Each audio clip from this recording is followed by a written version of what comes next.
Praise lord అందరికీ Bible reading in 6 months day 157 June 6th రెండో భాగంగా యోహాను సువార్త మొదటి అధ్యాయం నుండి చదువుకుందాం. ఆదియందు వాక్యం ఉండెను, వాక్యము దేవుని యొద్ద ఉండెను, వాక్యము దేవుడై ఉండెను. ఆయన ఆదియందు దేవుని యొద్ద ఉండెను. సమస్తమును ఆయన మూలముగా కలిగెను. కలిగి ఉన్నదేదియు ఆయన లేకుండా కలగలేదు. ఆయనలో జీవం ఉండెను. ఆ జీవము మనుషులకు వెలుగై ఉండెను. ఆ వెలుగు చీకటిలో ప్రకాశించుచున్నది, కానీ చీకటి దాన్ని గ్రహింపకుండెను. దేవుని యొద్ద నుండి పంపబడిన ఒక మనుషుడు ఉండెను. అతని పేరు యోహాను. అతని మూలముగా అందరూ విశ్వసించినట్లు అతడు ఆ వెలుగును గూర్చి సాక్ష్యమిచ్చుటకు సాక్షిగా వచ్చెను. అతడు ఆ వెలుగై ఉండలేదు, కానీ ఆ వెలుగును గూర్చి సాక్ష్యమిచ్చుటకు అతడు వచ్చెను. నిజమైన వెలుగుండెను. అది లోకంలోనికి వచ్చుచు ప్రతి మనిషిని వెలిగించుచున్నది. ఆయన లోకంలో ఉండెను. లోకం ఆయన మూలంగా కలిగెను, కానీ లోకం ఆయనను తెలుసుకొనలేదు. ఆయన తన స్వకీయుల యొద్దకును వచ్చెను. ఆయన స్వకీయులు ఆయనను అంగీకరింపలేదు. తన్ను ఎందరు అంగీకరించిరో వారందరికీ, అనగా తన నామమందు విశ్వాసముంచిన వారికి దేవుని పిల్లలగుటకు ఆయన అధికారము అనుగ్రహించెను. వారు దేవుని వలన పుట్టినవారే, కానీ రక్తము వలనైనను శరీరచ వలనైనను మానుషేచ వలనైనను పుట్టినవారు కారు. ఆ వాక్యము శరీరధారి అయి కృపాసత్య సంపూర్ణుడిగా మన మధ్య నివసించెను. తండ్రి వలన కలిగిన అద్వితీయ కుమారుని మహిమ వలె మనము ఆయన మహిమను కనుగొంటిమి. యోహాను ఆయనను గూర్చి సాక్ష్యమిచ్చుచు, నా వెనుక వచ్చేవాడు నాకంటే ప్రముఖుడు కనుక ఆయన నాకంటే ముందటి వాడాయనను. నేను చెప్పినవాడు ఈయనే అనియు ఎలుగెత్తి చెప్పాను. ఆయన పరిపూర్ణతల నుండి మనమందరము కృప వెంబడి కృపను పొందితిమి. ధర్మశాస్త్రము మోషే ద్వారా అనుగ్రహింపబడెను. కృపయు సత్యమును యేసుక్రీస్తు ద్వారా కలిగెను. ఎవడునూ ఎప్పుడైనాను దేవుని చూడలేదు. తండ్రి రొమ్ముననున్న అద్వితీయ కుమారుడై ఆయనను బయలుపరచెను. నీవెవడవని అడుగుటకు యూదులు యెరూషలేము నుండి యాజకులను లేవీలను యోహానొద్దకు పంపినప్పుడు అతడిచ్చిన సాక్ష్యం ఇదే. అతడు ఎరుగననక ఒప్పుకొనెను, క్రీస్తును కానని ఒప్పుకొనెను. కాగా మరి నీవెవరువు, నీవు ఏలియావా అని అడగగా అతడు కాననెను. నీవు ఆ ప్రవక్తవా అని అడగగా కానని ఉత్తరమిచ్చాను. కాబట్టి వారు, నీవెవరవు, మమ్ము పంపిన వారికి మేము ఉత్తరం ఇవ్వాలని కనుక నిన్ను గూర్చి నీవేమి చెప్పుకొనుచున్నావని అతన్ని అడిగిరి. అందుకతడు, ప్రవక్త అయిన యెషయా చెప్పినట్లు, నేను ప్రభు త్రోవ సరళం చేయుడి అని అరణ్యంలో ఎలుగెత్తి చెప్పు ఒక నిశ్శబ్దం అని చెప్పాను. పంపబడిన వారు పరిసయ్యులకు చెందినవారు. వారు, నీవు క్రీస్తువైనను ఏలియావైనను ఆ ప్రవక్తవైనను కానేడలా ఎందుకు బాప్టిజం ఇచ్చుచున్నావని అతను అడగగా యోహాను, నేను నీళ్లలో బాప్టిజం ఇచ్చుచున్నాను, కానీ నా వెనుక వచ్చుచున్నవాడు మీ మధ్య ఉన్నాడు, మీరు ఆయనను నెరుగరు. ఆయన చెప్పుల వారిని విప్పుటకైనను నేను యోగుడను కానని వారితో చెప్పాను. యోహాను బాప్టిజం ఇచ్చుచున్న యోర్దాను నదికి ఆవలనున్న బేతనీలో ఈ సంగతులు జరిగాను. మరునాడు యోహాను యేసు తన యొద్దకు రాగా చూచి, ఇదిగో లోకపాపమును మోసుకొని పోవు దేవుని గొర్రెపిల్ల, నా వెనుక ఒక మనుషుడు వచ్చుచున్నాడు. ఆయన నాకంటే ప్రముఖుడు కనుక నాకంటే ముందటి వాడైనని నేనెవరి గురించి చెప్పితునో ఆయనే ఈయన. నేను ఆయనను ఎరుగనైతిని, కానీ ఆయన ఇశ్రాయేలుకు ప్రత్యక్షమగుటకు నేను నీళ్లలో బాప్టిజం ఇచ్చుచు వచ్చి తినని చెప్పాను. మరియు యోహాను సాక్ష్యం ఇచ్చుచు, ఆత్మ పావురం వలె ఆకాశం నుండి దిగివచ్చుట చూచి తిని ఆ ఆత్మ ఆయన మీద నిలిచాను. నేను ఆయనను ఎరుగనైతిని, కానీ నీళ్లలో బాప్టిజం ఇచ్చుటకు నన్ను పంపినవాడు, నీవెవరి మీద ఆత్మ దిగివచ్చి నిల్చుట చూతువో ఆయనే పరిశుద్ధాత్మలో బాప్టిజము ఇచ్చువాడని మీతో చెప్పాను. ఈయన దేవుని కుమారుడని తెలుసుకొని సాక్ష్యం ఇచ్చి తిని అనేను. మరునాడు మరలా యోహానును అతని శిష్యులలో ఇద్దరును నిల్చుండగా అతడు నడుచుచున్న యేసు వైపు చూచి, ఇదిగో దేవుని గొర్రెపిల్ల అని చెప్పాను. అతడు చెప్పిన మాట ఈ ఇద్దరు మనుషులు విని యేసును వెంబడించిరి. యేసు వెనుకకు తిరిగి వారు తన్ను వెంబడించుట చూచి, మీరేమి వెతుకుచున్నారని వారిని అడగగా వారు, రబ్బీ, నీవెక్కడ కాపురం ఉన్నావని ఆయనను అడిగిరి. రబ్బీ అను మాటకు బోధకుడని అర్థము. వచ్చి చూడుడని ఆయన వారితో చెప్పగా వారు వెళ్ళి ఆయన కాపురమున్న స్థలము చూచి ఆ దినము ఆయన యొద్ద బస చేసిరి. అప్పుడు పగలు రమారమి 4 గంటలాయెను. యోహాను మాట విని ఆయనను వెంబడించిన ఇద్దరిలో ఒకడు సీమోను పేతురు యొక్క సహోదరుడైన ఆంద్రేయ. ఇతడు మొదట తన సహోదరుడైన సీమోనును చూచి, మేము మెస్సయ్యను కనుగొంటిమని అతనితో చెప్పి యేసునొద్దకు అతని తోడుకొని వచ్చాను. మెస్సయ్య అన్న మాటకు అభిషిక్తుడని అర్థము. యేసు అతని వైపు చూచి, నీవు యోహాను కుమారుడైన సీమోనువు, నీవు కేఫా అనబడదువని చెప్పాను. కేఫా అను మాటకు రాయి అని అర్థము. మరునాడు ఆయన గలిలియకు వెళ్ళగోరి ఫిలిప్పును కనుగొని నన్ను వెంబడించమని అతనితో చెప్పాను. ఫిలిప్పు బెత్సయిదా వాడు, అనగా ఆంద్రేయ పేతురు అనవారి పట్టణపు కాపురస్తుడు. ఫిలిప్పు నతనయేలును కనుగొని, ధర్మశాస్త్రంలో మోషేయు ప్రవక్తలను ఎవని గూర్చి వ్రాసిరో ఆయనను కనుగొంటిమి, ఆయన యోసేపు కుమారుడైన నజరేయుడగు యేసు అని అతనితో చెప్పాను. అందుకు నతనయేలు, నజరేతులో నుండి మంచిది ఏదైనా రాగలదా అని అతను అడగగా, వచ్చి చూడమని ఫిలిప్పు అతనితో అనెను. యేసు నతనయేలును తన యుద్ధకు వచ్చుట చూచి, ఇదిగో ఇతడు నిజముగా ఇశ్రాయేలుడు, ఇతని యందు ఏ కపటము లేదని అతని గూర్చి చెప్పాను. నన్ను నీవు ఎలాగూ ఎరుగుదవని నతనయేలు ఆయనను అడగగా, యేసు, ఫిలిప్పు నిన్ను పిలవక మునిపే నీవు అంజూరపు చెట్టు కింద ఉన్నప్పుడే నిన్ను చూచితినని అతనితో చెప్పాను. నతనయేలు, బోధకుడా, నీవు దేవుని కుమారుడవు, ఇశ్రాయేలు రాజువు అని ఆయనకు ఉత్తరమిచ్చాను. అందుకు యేసు, ఆ అంజూరపు చెట్టు కింద నిన్ను చూచితినని నేను చెప్పినందువలన నీవు నమ్ముచున్నావా? వీటికంటే గొప్ప కార్యములు చూతువని అతనితో చెప్పాను. మరియు ఆయన, మీరు ఆకాశము తెరవబడుటయు దేవుని దూతలు మనిషి కుమారునికి పైగా ఎక్కుటయు దిగుటయు చూతురని మీతో నిశ్చయముగా చెప్పుచున్నాను అనెను. యోహాను సువార్త 2వ అధ్యాయము.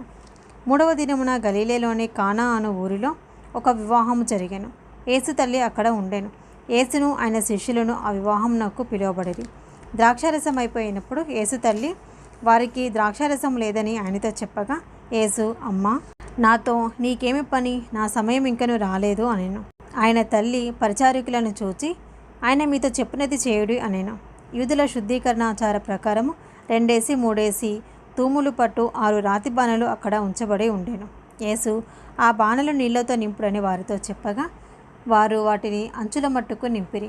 అప్పుడైనా వారితో, మీరిప్పుడు ముంచి విందు ప్రధాని యొద్దకు తీసుకొని పొండని చెప్పగా, వారు తీసుకొని పోయిరి. ఆ ద్రాక్షరసము ఎక్కడి నుండి వచ్చినో ఆ నీళ్లు ముంచి తీసుకొని పోయిన పరిచారకులకే తెలిసినది, కానీ విందు ప్రధానికి తెలియకపోయాను. కనుక ద్రాక్షరసమైన ఆ నీళ్లు రుచి చూచినప్పుడు ఆ విందు ప్రధాని పెండ్లి కుమారుని పిలిచి, ప్రతివాడును మొదట మంచి ద్రాక్షరసము పోసి జనులు మత్తుగా ఉన్నప్పుడు జబ్బురసము పోయిను, నీవైతే ఇదివరకును మంచి ద్రాక్షరసము ఉంచుకొని ఉన్నావని అతనితో చెప్పాను. గలిలియలోని కానాలో యేసు ఈ మొదటి సూచక్రియను చేసి తన మహిమను బయలుపరుచుకొనెను. అందువలన ఆయన శిష్యులు ఆయన యందు విశ్వాసం ఉంచిరి. అటు తర్వాత ఆయనయు ఆయన తల్లియు ఆయన సహోదరులను ఆయన శిష్యులను కపెర్నహూమునకు వెళ్ళి అక్కడ కొన్ని దినములుండిరి. యూదుల పస్కా పండుగ సమీపింపగా యేసు యెరూషలేమునకు వెళ్ళి దేవాలయంలో ఎడ్లను గొర్రెలను పావురములను అమ్మువారును రూకలు మార్చువారును కూర్చుండుట చూచి త్రాళ్లతో కొరడాలు చేసి గొర్రెలను ఎడ్లలన్నిటినీ దేవాలయంలో నుండి తోలివేసి రూకలు మార్చివారి రూకలు చల్లివేసి వారి బల్లలు పడద్రోసి పావురములు అమ్మవారితో, వీటిని ఇక్కడ నుండి తీసుకొని పోండి, నా తండ్రి ఇల్లు వ్యాపారపు ఇల్లుగా చేయకూడని చెప్పాను. ఆయన శిష్యులు, నీ ఇంటిని గూర్చిన ఆసక్తి నన్ను భక్షించునని వ్రాయబడి ఉన్నట్టు జ్ఞాపకం చేసుకునేది. కాబట్టి యూదులు, నీవు ఈ కార్యములు చేయుచున్నావే, ఏ సూచక్రియ మాకు చూపెదవని ఆయనను అడగగా, యేసు, ఈ దేవాలయమును పడగొట్టుడి, 3 దినములలో దాన్ని లేపుదునని వారితో చెప్పాను. యూదులు, ఈ దేవాలయము 46 సంవత్సరములు కట్టిరే, నీవు 3 దినములలో దాన్ని లేపుదవా అనిరి. అయితే ఆయన తన శరీరమును దేవాలయమును గూర్చి ఈ మాట చెప్పాను. ఆయన మృతులలో నుండి లేచిన తర్వాత ఆయన ఈ మాట చెప్పినని ఆయన శిష్యులు జ్ఞాపకం చేసుకొని లేఖనము యేసు చెప్పిన మాటను నమ్మిరి. ఆయన పస్కా పండుగ సమయమున యెరూషలేములో ఉండగా ఆ పండుగలో అనేకులు ఆయన చేసిన సూచక్రియలను చూచి ఆయన నామమందు విశ్వాసం ఉంచిరి. అయితే యేసు అందరినీ ఎరిగినవాడు కనుక ఆయన తన్ను వారి వశము చేసుకొనలేదు. ఆయన మనుషుని ఆంతర్యమును ఎరిగినవాడు కనుక ఎవడునూ మనిషిని గూర్చి ఆయనకు సాక్ష్యమియ్యనక్కరలేదు. యోహాను సువార్త 3వ అధ్యాయము. యూదుల అధికారి అయిన నికోదేమను పరిసయ్యుడు ఒకడు ఉండెను. అతడు రాత్రి యందు ఆయన యొద్దకు వచ్చి, బోధకుడా, నీవు దేవుని యొద్ద నుండి వచ్చిన బోధకుడవని మేము ఎరుగుదుము. దేవుడు అతనికి తోడై ఉంటేనే కానీ నీవు చేసిన సూచక్రియలు ఎవడనూ చేయడని ఆయనతో చెప్పెను. అందుకు యేసు అతనితో, ఒకడు కొత్తగా జన్మించితేనే కానీ అతడు దేవుని రాజ్యమును చూడలేడని మీతో నిశ్చయముగా చెప్పుచున్నాను అనెను. అందుకు నికోదేము, ముసలివాడైన మనుషుడు ఎలాగూ జన్మింపగలడు? 2వ మారు తల్లి గర్భమందు ప్రవేశించి జన్మింపగలడా అని ఆయనను అడగగా, యేసు ఇట్లనెను, ఒకడు నీటి మూలముగాను ఆత్మ మూలముగాను జన్మించితేనే కానీ దేవుని రాజ్యంలో ప్రవేశింపలేడని నీతో నిశ్చయముగా చెప్పుచున్నాను. శరీర మూలముగా జన్మించినది శరీరమును, ఆత్మ మూలముగా జన్మించినది ఆత్మయునై ఉన్నది. మీరు క్రొత్తగా జన్మింపవలెనని నేను మీతో చెప్పినందుకు ఆశ్చర్యపడవద్దు. గాలి తనకిష్టమైన చోటను విసరును. నీవు దాని శబ్దము విందువే కానీ అది ఎక్కడి నుండి వచ్చునో ఎక్కడికి పోవునో నీకు తెలియదు. ఆత్మ మూలముగా జన్మించిన ప్రతివాడును అలాగే ఉన్నాడనెను. అందుకు నికోదేము, ఈ సంగతులు ఎలాగూ సాధ్యములని ఆయనను అడగగా యేసు ఇట్లనెను, నీవు ఇశ్రాయేలుకు బోధకుడివై ఉండి వీటిని ఎరుగవా? మేము ఎరిగిన సంగతియే చెప్పుచున్నాము, చూచిన దానికే సాక్ష్యం ఇచ్చుచున్నాము. మా సాక్ష్యము మీరు అంగీకరింపరని నీతో నిశ్చయముగా చెప్పుచున్నాను. భూసంబంధమైన సంగతులు నేను మీతో చెప్పితే మీరు నమ్మకున్నప్పుడు పరలోక సంబంధమైనవి మీతో చెప్పినడలా ఎలాగు నమ్ముదురు? మరియు పరలోకము నుండి దిగివచ్చిన వాడే అనగా పరలోకములో ఉండు మనిషి కుమారుడే తప్ప పరలోకమునకు ఎక్కిపోయిన వాడెవడనూ లేడు. అరణ్యంలో మోషే సర్పము ఎలాగూ ఎత్తనో అలాగే విశ్వాసముంచు ప్రతివాడు నశింపక ఆయన ద్వారా నిత్యజీవం పొందినట్లు మనిషి కుమారుడు ఎత్తబడవలెను. దేవుడు లోకమును ఎంతో ప్రేమించెను కాగా ఆయన తన అద్వితీయ కుమారునిగా పుట్టిన వాని యందు విశ్వాసముంచు ప్రతివాడును నశింపక నిత్యజీవం పొందినట్లు ఆయనను అనుగ్రహించెను. లోకము తన కుమారుని ద్వారా రక్షణ పొందుటకే గాని లోకమునకు తీర్పు తీర్చుటకు దేవుడు ఆయనను లోకంలోనికి పంపలేదు. ఆయన యందు విశ్వాసముంచు వానికి తీర్పు తీర్చబడదు. విశ్వసింపని వాడు దేవుని అద్వితీయ కుమారుని నామమందు విశ్వాసం ఉంచలేదు కనుక వానికి ఇంతకు మున్పే తీర్పు తీర్చబడెను. ఆ తీర్పు ఇదే: వెలుగు లోకంలోనికి వచ్చెను, కానీ తమ క్రియలు చెడ్డవైనందున మనుషులు వెలుగును ప్రేమింపక చీకటినే ప్రేమించిరి. దుష్కార్యము చేయు ప్రతివాడు వెలుగును ద్వేషించును, తన క్రియలు దుష్క్రియలుగా కనబడినట్లు వెలుగునొద్దకు రాడు. సత్యవర్తనుడైతే తన క్రియలు దేవుని మూలముగా చేయబడి ఉన్నవని ప్రత్యక్షపరచబడినట్లు వెలుగునొద్దకు వచ్చెను. అటు తర్వాత యేసు తన శిష్యులతో కూడా యూదయ దేశమునకు వచ్చి అక్కడ వారితో కాలము గడుపుచు బాప్తిజమము ఇచ్చుచూ ఉండెను. సలీము దగ్గరనున్న ఐనోవను స్థలమున నీళ్లు విస్తారముగా ఉండెను కనుక యోహాను కూడా అక్కడ బాప్తిజం ఇచ్చుచూ ఉండెను. జనులు వచ్చి బాప్తిజమము పొందిరి. యోహాను ఇంకను చెరసాలలో వేయబడి ఉండలేదు. శుద్ధీకరణాచారమును గూర్చి యోహాను శిష్యులకు ఒక యూదునితో వివాదము పుట్టెను కనుక వారు యోహాను వద్దకు వచ్చి, బోధకుడా, ఎవడు యోర్దానుకు అవతల నీతో కూడా ఉండెనో నీవెవని గురించి సాక్ష్యం ఇచ్చితివో ఇదిగో ఆయన బాప్తిజం ఇచ్చుచున్నాడు, అందరూ ఆయన వద్దకు వచ్చుచున్నారని అతనితో చెప్పిరి. అందుకు యోహాను ఇట్లనెను, తనకు పరలోకం నుండి అనుగ్రహింపబడితేనే కానీ ఎవడనూ ఏమీయూ పొందనేరడు. నేను క్రీస్తును కాననియు ఆయన కంటే ముందుగా పంపబడిన వాడనే అనియు చెప్పినట్టు మీరే నాకు సాక్షులు. పెండ్లి కుమార్తె గలవాడు పెండ్లి కుమారుడు అయితే నిలోబడి పెండ్లి కుమారుని స్వరము వినేటి స్నేహితుడు ఆ పెండ్లి కుమారుని స్వరము విని మిక్కిలి సంతోషించును. ఈయన సంతోషము పరిపూర్ణమై ఉన్నది. ఆయన హెచ్చవలసి ఉన్నదే, నేను తగ్గవలసి ఉన్నది. పైనుండి వచ్చేవాడు అందరికీ పైనున్నవాడు, భూమి నుండి వచ్చేవాడు భూసంబంధి అయిన సంగతులను గురించి మాట్లాడును. పరలోకము నుండి వచ్చేవాడు అందరికీ పైగా నుండి తాను కన్నవాటిని గూర్చియు విన్నవాటిని గూర్చి సాక్ష్యమిచ్చును. ఆయన సాక్ష్యము ఎవడనూ అంగీకరింపడు. ఆయన సాక్ష్యము అంగీకరించిన వాడు దేవుడు సత్యవంతుడను మాటకు ముద్ర వేసి ఉన్నాడు. ఏలయనగా దేవుడు తాను పంపిన వానికి కొలత లేకుండా ఆత్మ అనుగ్రహించును కనుక ఆయన దేవుని మాటలే పలుకును. తండ్రి కుమారుని ప్రేమించుచున్నాడు కనుక ఆయన చేతికి సమస్తము అప్పగించి ఉన్నాడు. కుమారుని యందు విశ్వాసముంచువాడే నిత్య జీవం కలవాడు. కుమారునికి విధేయుడు కానివాడు జీవము చూడడు, కానీ దేవుని ఉగ్రత వాని మీద నిలిచి ఉండును.